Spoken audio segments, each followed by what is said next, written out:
Just like there are ways to safeguard your sheet from viewers, there are also many options for doing so with editors. Knowing these ways are probably even more important because editors have direct access to your sheet and the ability to make changes. So I wanted to cover some tips on how you can prevent editors from making inadvertent or unwanted changes to your sheet. So let's look at some common scenarios. You can see right now I have two people working in this sheet with me. Both of these are people that I have given access to edit, but there may be some times when you share a sheet with someone and you don't want them to share that with others. When you give someone edit access, they have permission to share that sheet with someone else. And you may not want that data going to someone else. Maybe you either don't want them to see it or you don't want them to edit it. So when you click on the share button and you go to the top right and click Sprocket, both of these options are on by default.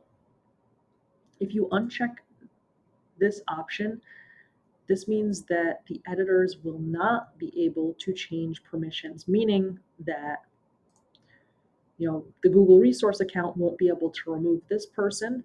They also will not be able to add additional people to your spreadsheet. I'm going to press done. All right. Also, when you're working within a sheet with editors, in some cases, you may be worried about what data is changing and who changed it. Now, there are a few things that you can do. The first is you can go to File and Version History. And when you click on See Version History, this shows you a history of changes. So going back to the beginning, this was when the sheet was first made, right? And here I can see that this account made changes to these cells. Now, if I wanted to see what they were, so let's say, for example, I wanted to see what happened here. Something was changed. Why was this grade changed?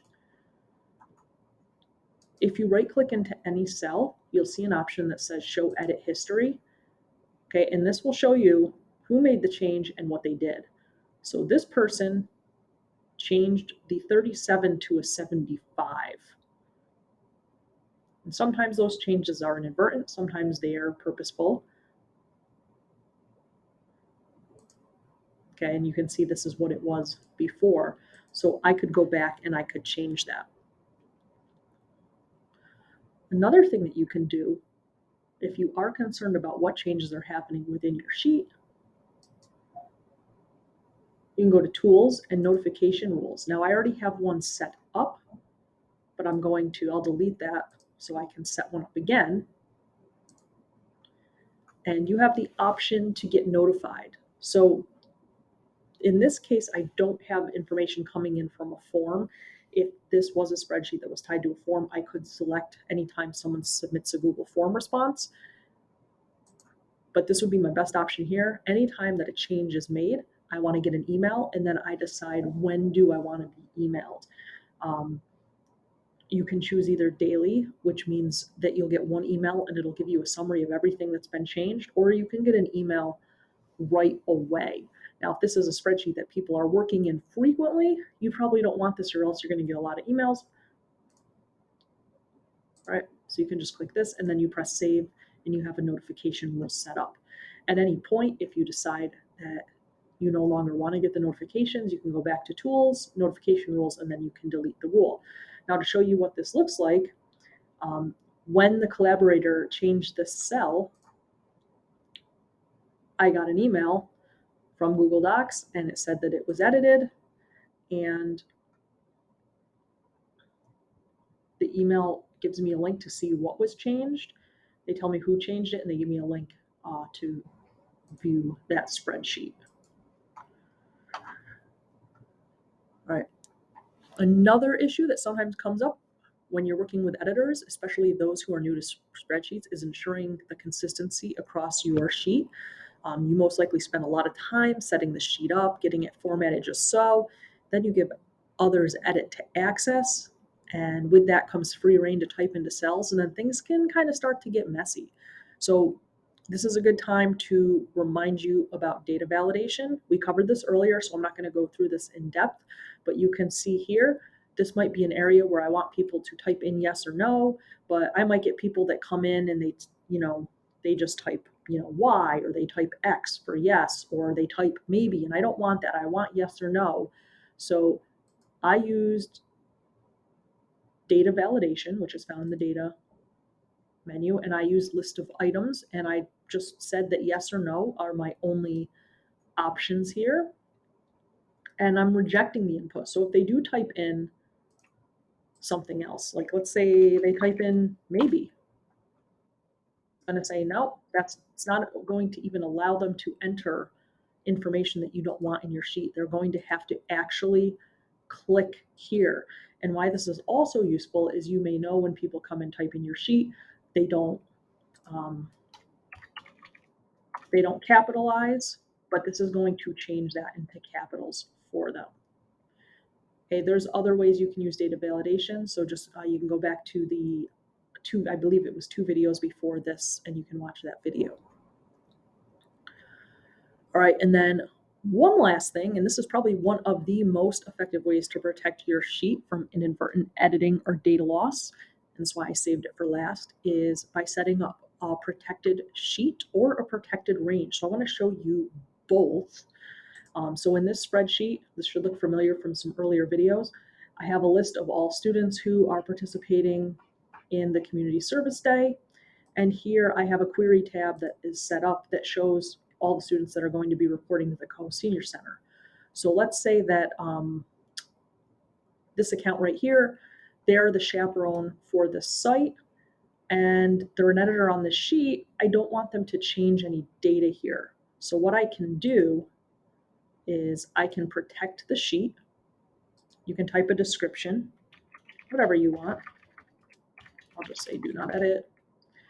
All right, and I'm picking the sheet that I want to protect, which is this one. I don't want anyone making changes in here.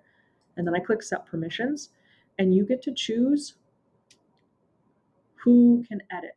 If you do show a warning, it gives people a reminder that they probably shouldn't edit the range, but they certainly can. But if I just don't want them editing at all, and I only want myself to be the person who can edit this range, I'm going to uncheck the people who I don't want to edit. So I'm leaving only myself, and I'm going to press done. And if I go back to this other account, and let's say I come to the senior center here, and now I'm trying to type in something.